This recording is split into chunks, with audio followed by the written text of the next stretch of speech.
guys, welcome back to another episode of Today with Ray. I'm your host, Rhema T, and this is my show where I highlight everyday entrepreneurs.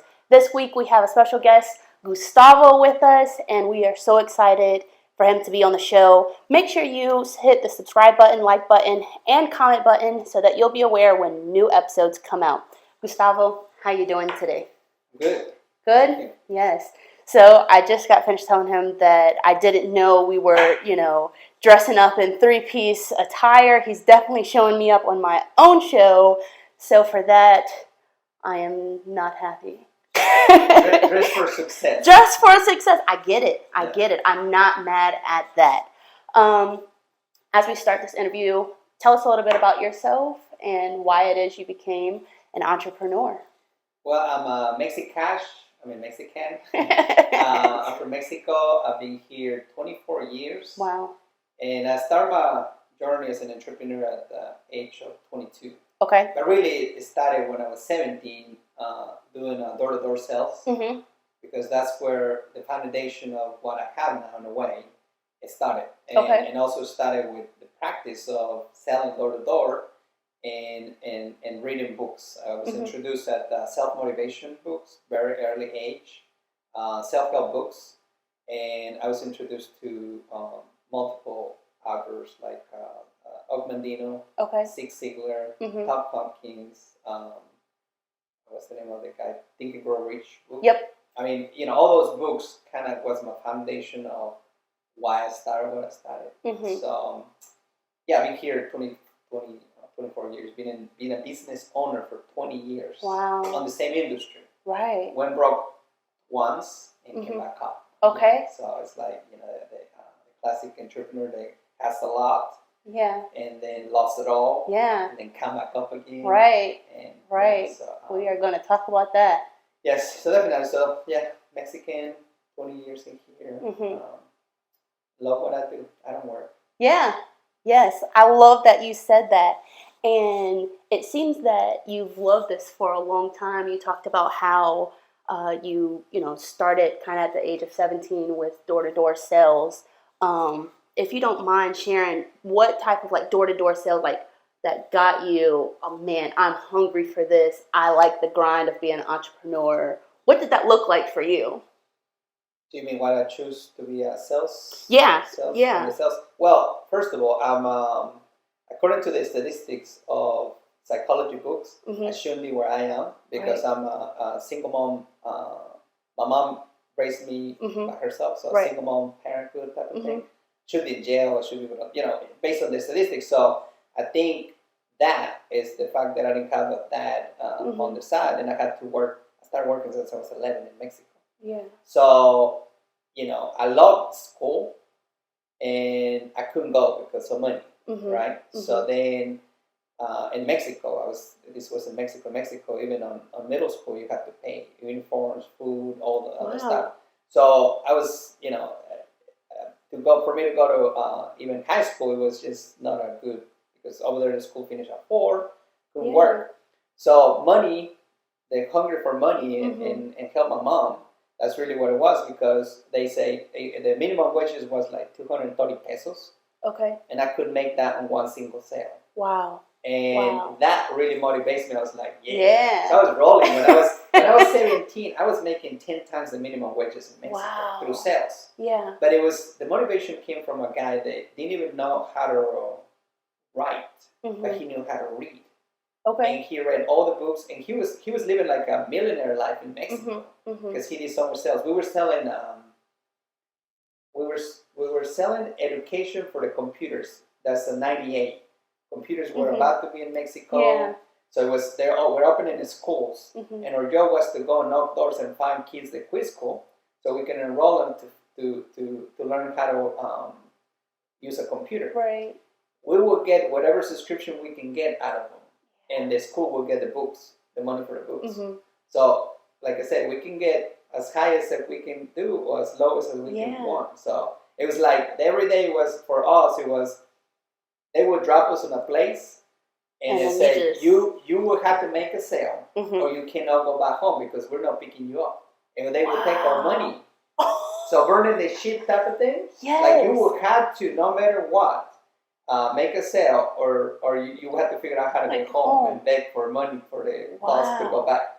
But that was a great lesson because it was really a good foundation for me to knock and knock doors, and then the ratio and all of these things that sales has, Yes. prospecting, presentation, closing, prospecting, Right. closing, right? So Right. find the prospect, blah blah blah. Right. Right. So it was a great experience to now that I know that I'm training employees on sales. I wish I can send them Right. burn that ship. Be like, you go here, Right, and that's it. You make a sale. So Yes. that'd be great though. But that was a great experience for that. And through that, when I came here, I was supposed to come here to learn English and then go back and do a school of that same concept.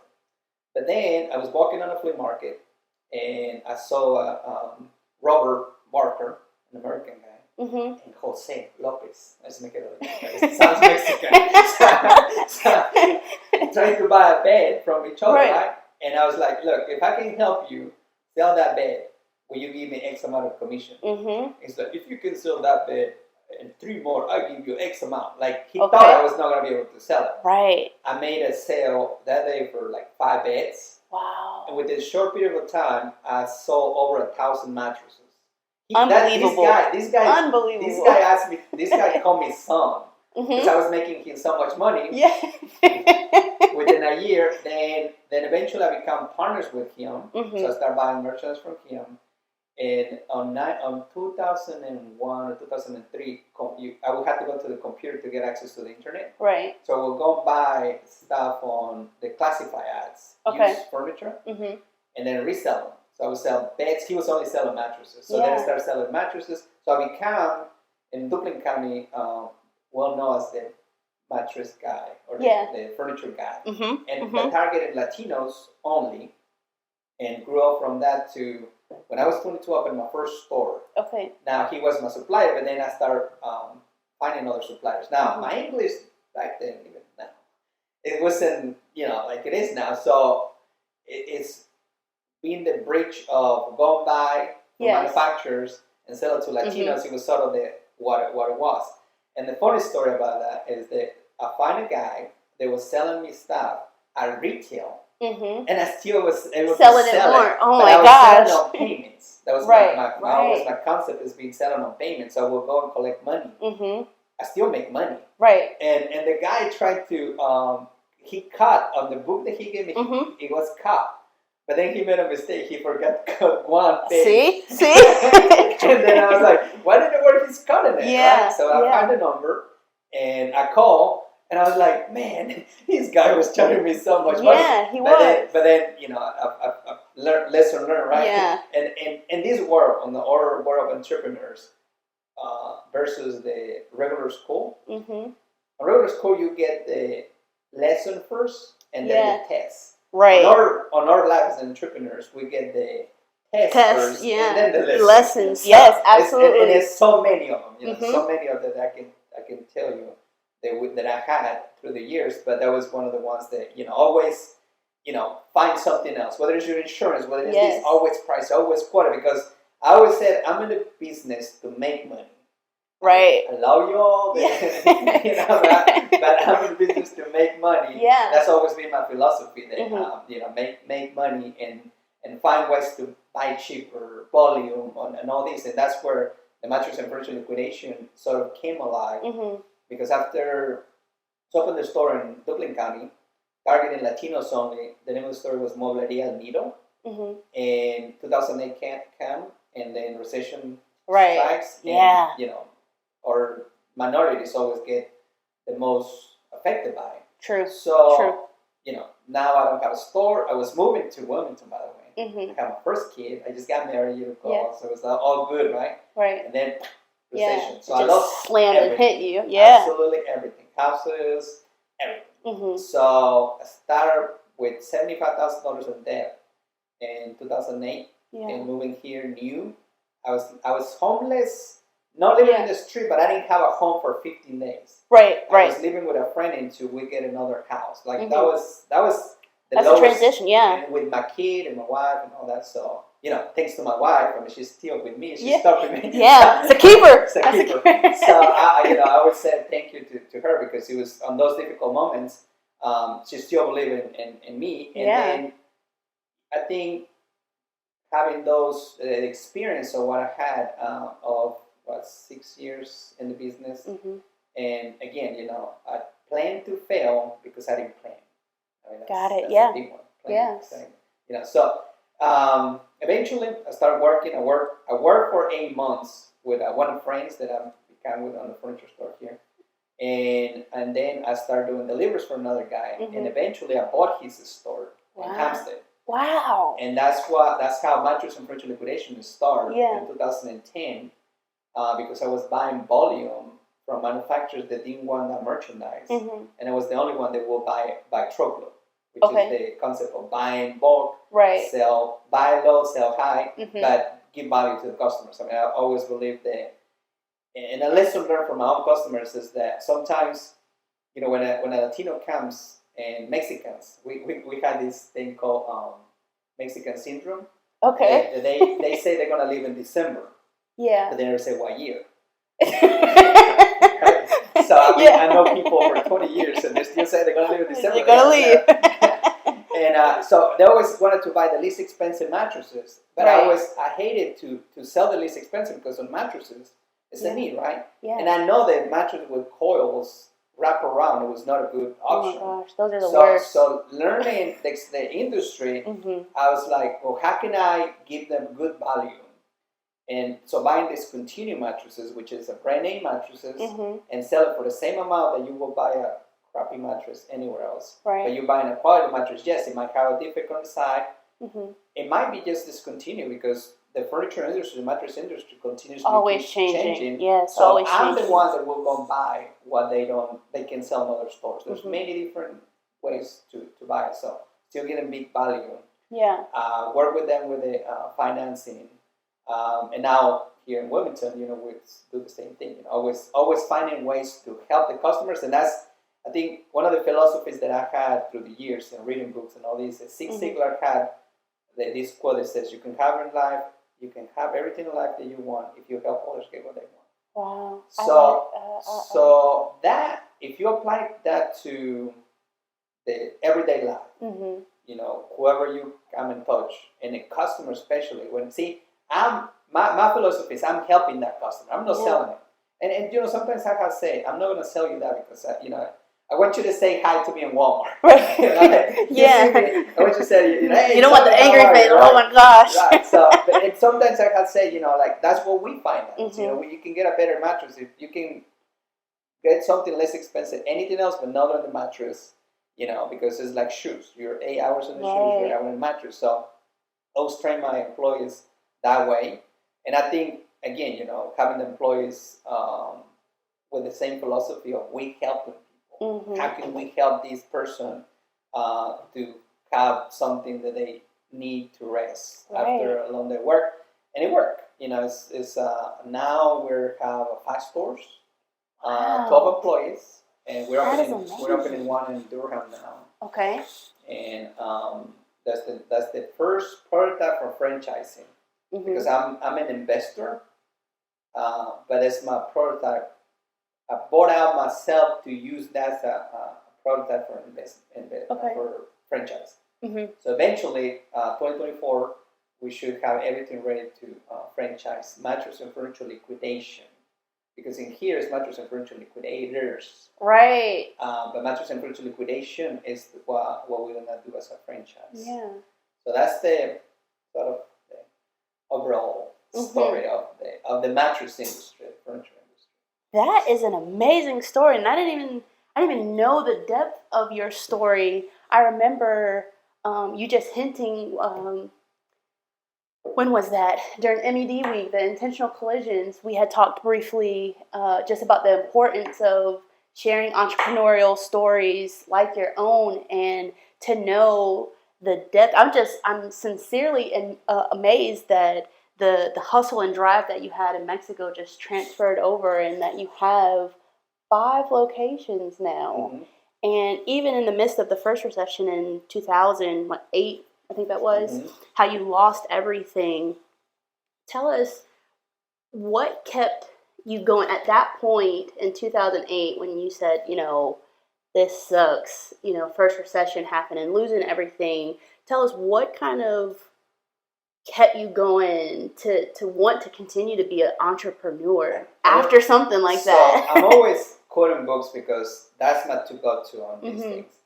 Simon something have the book called Why. Okay. Why you do what you do. Okay. So, and as an entrepreneur, you have to have a big why. Like why Yeah. you do why you wake up in the morning. I know my why.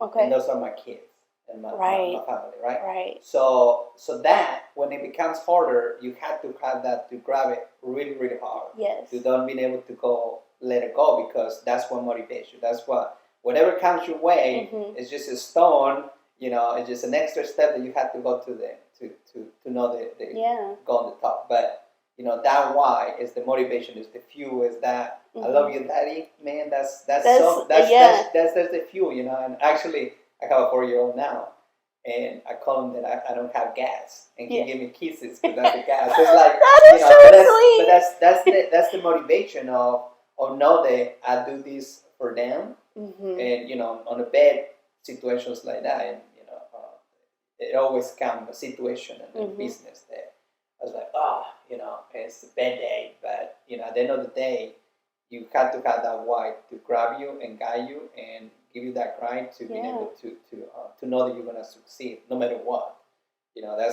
That's so important. Right. So I think that was it. That was the why. Know you why you do what you do, and know that there's gonna be tough moments, but and trust yourself that you're gonna be able to do what you do. Yeah. That you're gonna succeed. I mean, that's the motivation, and I think a lot of these books and now podcasts, they talk about early morning start. Like how you have to focus on yourself. Yes. Be a little bit selfish and be like, I'm going to be good first to being able to be good with everyone. Right. My attitude as a business owner, as a leader, as a father has to be, like the pop idea, like you have to be pop up in the morning. Yes. No matter what. It's raining, it's whatever, but it's like that attitude. And when those problems arise, your attitude there's that problem, you can cry all you want, or you can find a solution. Right. And finding that solution and the how, and make the plan and work the plan and do it over again, it has to happen. So. It has to happen. Yeah. And it is important, especially as entrepreneurs, to make sure that our cup is filled first, because being an entrepreneur is so demanding, and knowing that there's a responsibility to yourself, to your business, to your employees, to your family, that it is important to refocus on the why and make sure that you're grounded in that, because it's so easy to be like, you know what, it'll be so much easier to go and get a traditional 9 to 5 or something like that. So I'm glad that you dropped that, Jim. That was good. That's going to make for a good YouTube clip, a good TikTok clip. But as we speak about the why of being an entrepreneur, I kind of want to take this a different route, because you're in the mattress firm industry. Can you tell the audience quickly why it's so important to have a good mattress? Well, here's your free sales pitch so they come and find you. Hey, by the way, so subscribe and get $100 off on your next mattress purchase. That's good. Good. But sleep is beauty to start with, and you have to rest. I mean, it has to go so deep with your health. Your gut is the second brain. You have, and your deep stage of sleep, your all your system resets. So you have to find a way to find that deep stage of sleep. Yeah. Cut the hours on Netflix and sleep at least 7 hours. Right. But then knowing the mattress has to do a lot with that, because there's different types of sleepers: side sleepers, back sleepers, stomach sleepers, which is bad.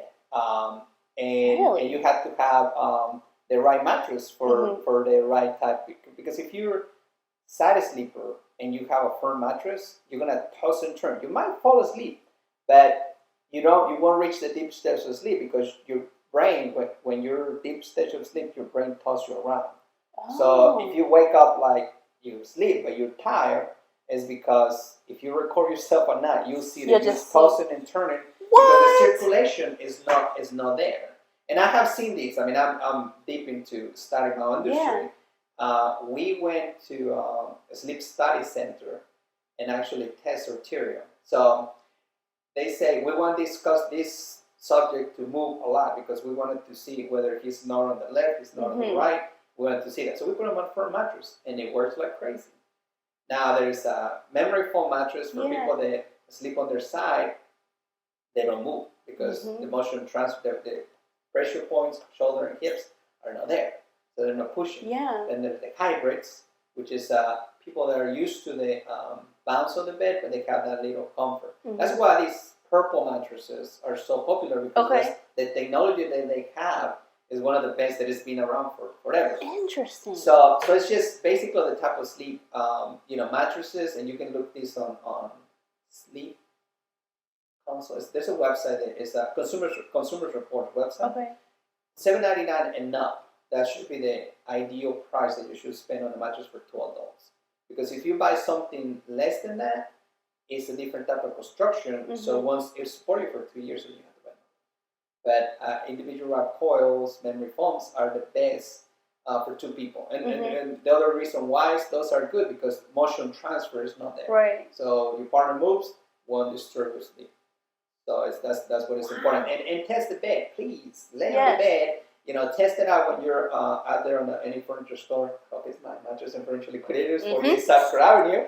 There we go. If it's not, test the mattress. Lay on the mattress for at least 5 minutes because that will give you time to see if the mattress is right for you. And sometimes it's partners.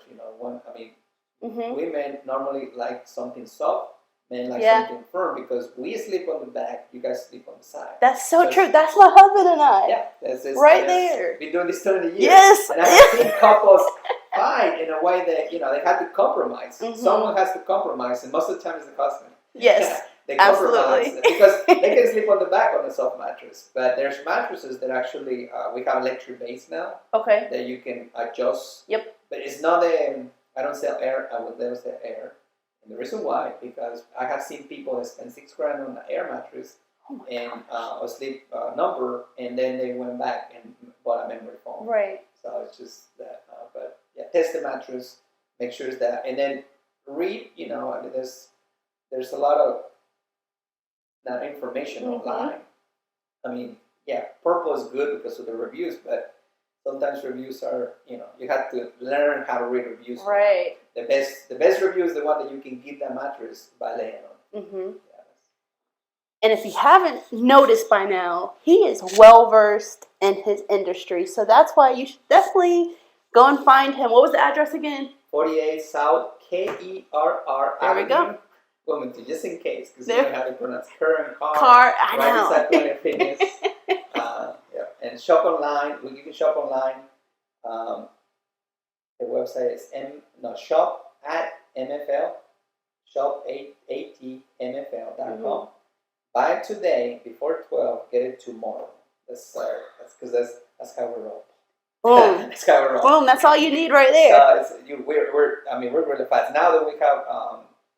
So we have store in Durham, Wallace, Warsaw, Wilmington, and Hampstead. We have distribution centers to do that because Prime is no longer Prime. Right. So you want to buy a mattress in the box, we got it, and we will deliver it next day. So when you need a bed, any reason, Airbnb customers, if they need a bed for them, we will do it. Because the mattress in the box is easy to deliver, so I can deliver it anywhere, 200-mile radius next day. See. That's how we roll. If you're in need of a mattress, there you go. We ship nationwide too, so just. There you go. There you go. You don't have to be in Wilmington. Right. Right there. That's right. So, what? Yeah. That was just a moment. Yeah. So I briefly want to touch on another thing, and that is being a Latin American business here in Wilmington. And I know that you touched on how you specifically targeted Latin people when you were first starting out. How do you see Wilmington transforming and being more inclusive for Latin American businesses? Well, to start with, Latinos are the fastest growing minority in the U.S. and everything. Mm-hmm. And business is one of them. I mean, we're opening business left and right, and we're growing as an industry. Let's say if we were in the industry, we're growing super fast. Mm-hmm. And you can see that. I mean, you can see. I mean, how long have you been in Wilmington? Born and raised. So you have seen that mm-hmm. the amount of Mexican restaurants right. that opened it up, but not only Mexican restaurants.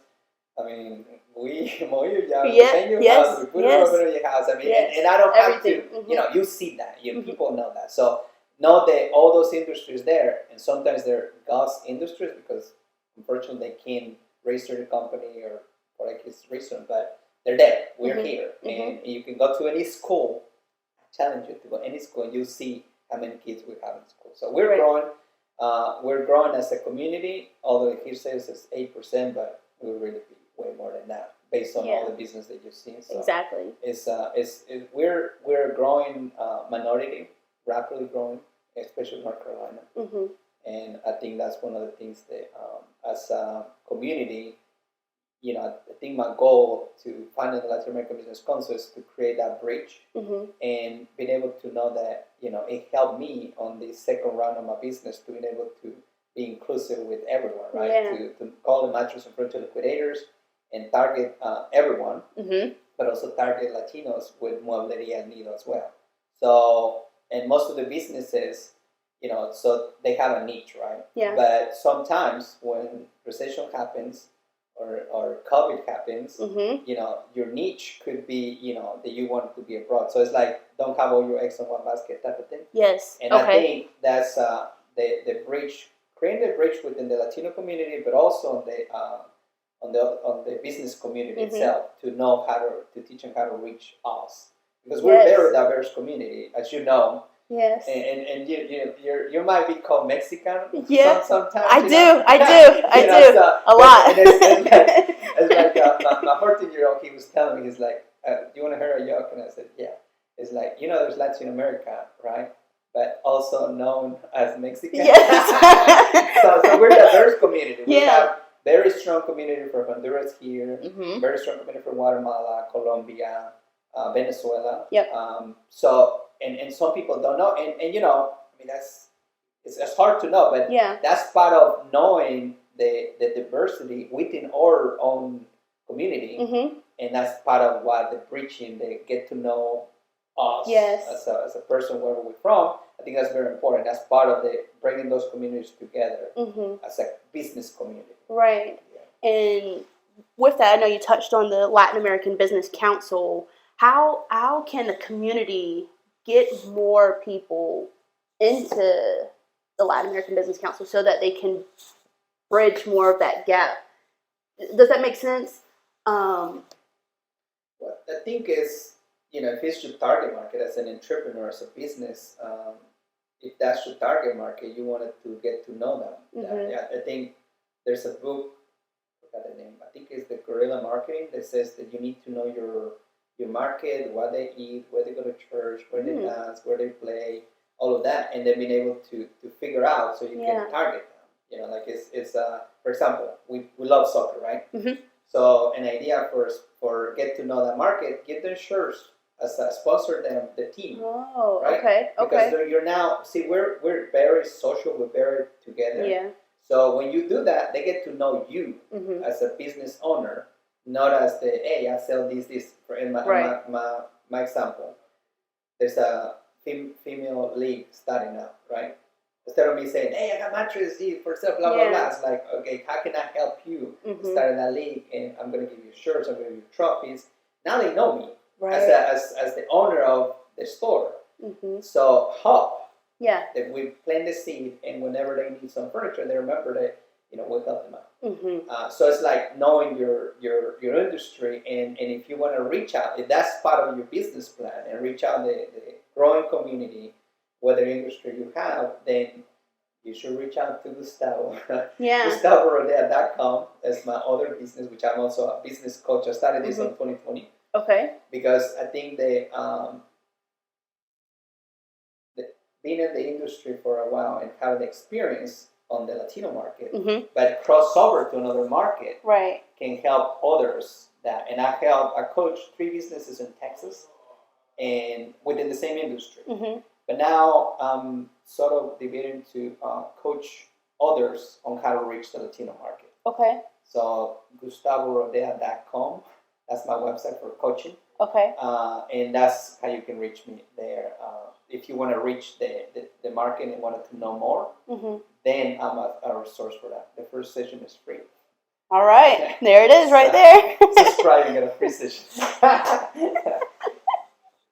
That's amazing to hear, and I think that's a good point, that before you bombard people with buy, it's like, hey, let me get to know you and see how I can help you and it be mutually beneficial versus, hey, I know you're tired after practice, buy a mattress type of thing. Yeah, right.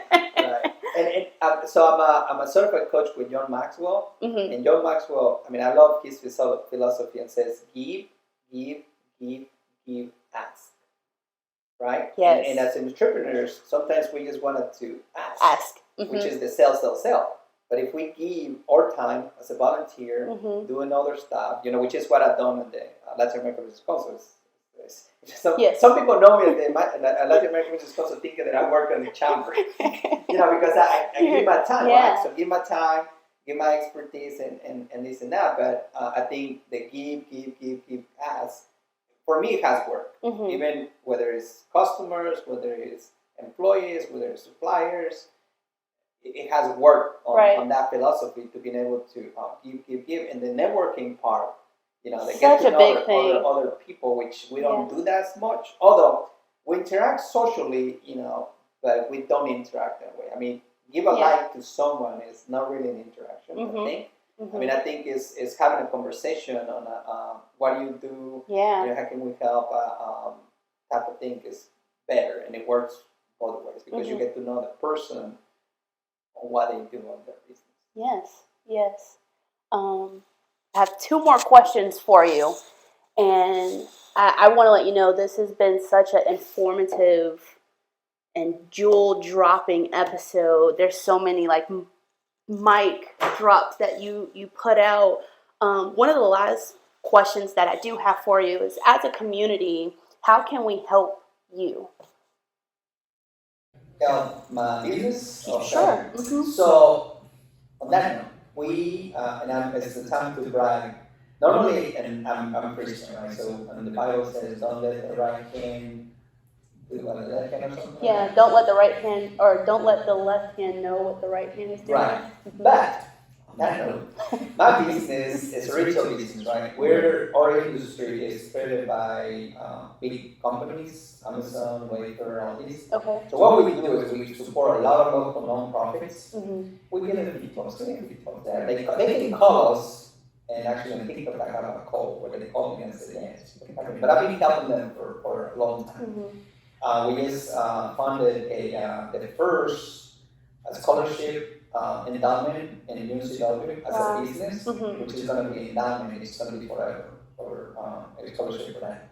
And I could not do that. I mean, I'm just basically just like I told my employees, I'm just a guy that takes the money from here and get it from here. But that's the community. I mean, it's really the customers. It's not me. If local customers don't support the local business, I cannot hire. I cannot continuously hire 9 employees that I have, but also the services. You think about it, I have IT persons, I have accountants, I have attorneys. So I touch several different industries. The shipping industry comes to me 2-3 times a week. Mm-hmm. So within my business, it's a lot to touch it.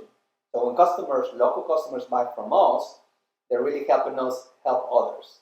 And that's the way I see it, as a community helping each other. Because when you buy Amazon, I mean, it's easy, and I know I do it. My wife does that more. Yeah. but because it's easy, and we as I think as a generation, we're lazy. Yes. In a way that it's easy, but then think about it, that when a business closes, and see, as a liquidator, I have seen this. When I go and buy out a store that went out of business, I get to know the owner on that circumstances, but it's like they never have a website, They never joined on Facebook. Yeah. They never did this because their generation, they didn't know. Mm-hmm. And they went out because of that. But then, and now this is how I bring this up, that you don't only touch your employees, Yeah. you have other services that are being provided to your businesses. Mm-hmm. So when a business close, when a local business close, then it affects so many angles. Yeah. So I think as a community, if we support local businesses, we're supporting the local economy, and we're supporting way more than that. Right. I will touch and piggyback on that. That I always tell people to support local businesses because you are helping them buy groceries, you're helping them pay for their kids' summer programs, and it's not just going for them to buy another Lamborghini or summer house. And when you buy from these big corporations, I mean that money, because there also sales tax gets there because I mean they do pay the sales tax, but then there's another stuff that big corporations don't have that we as a small business are paying local. Right. And we local business help your roads in a way. I mean, because we contribute locally. Yep. When that money online gets done online, a lot of that money don't stay here. No, it doesn't. And a lot of people don't know that. Mm-hmm. So we need to get that word out. So my business stay here for another 20 years. Yes, absolutely.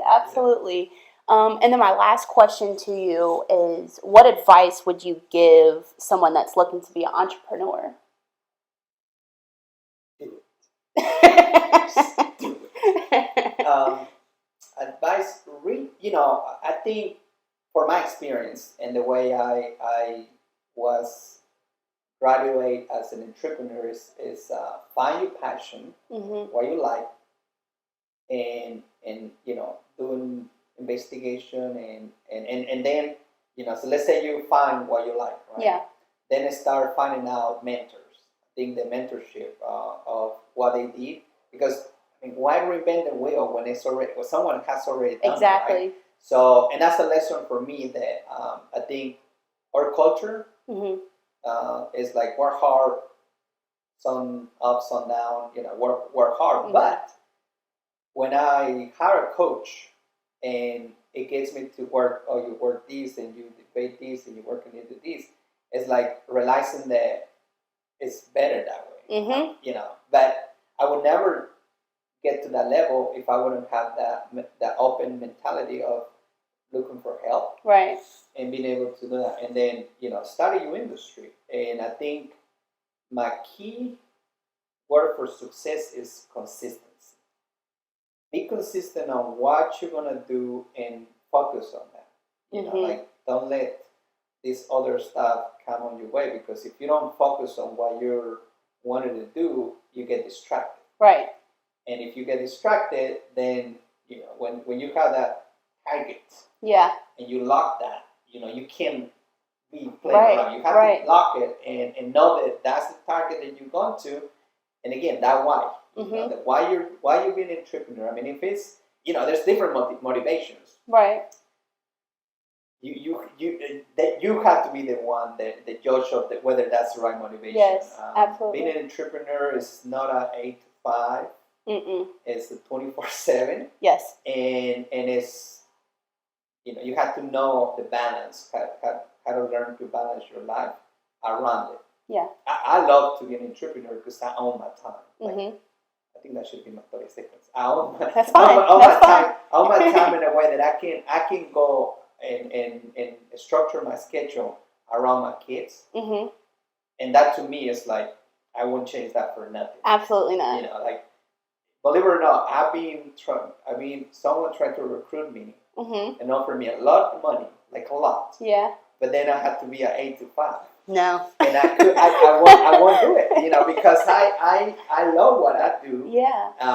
In a way, I've been doing it for 20 years, but it's just that motivation of that I don't really work. I manage God business. That's my. That's he gave more than 2 cents. He gave y'all $1.50. So I really want to thank you again for coming on the show. There's so many clips that I'm just going to take from this. You did such a great job. And for everyone watching out there, again, he's already said it, that if you subscribe, you get some good benefits out of this episode. $100 off. $100 off, y'all. Mattresses are expensive if you get a good one. So make sure that you hit the likes, comment, and subscribe button. Guys, we only have 2 more episodes left in this season. I'm super excited. The next episode, we're doing a spring break episode in Myrtle Beach, so make sure you tune into that. I'm Rhema T. This has been a great episode. See you next time. Bye. Adios.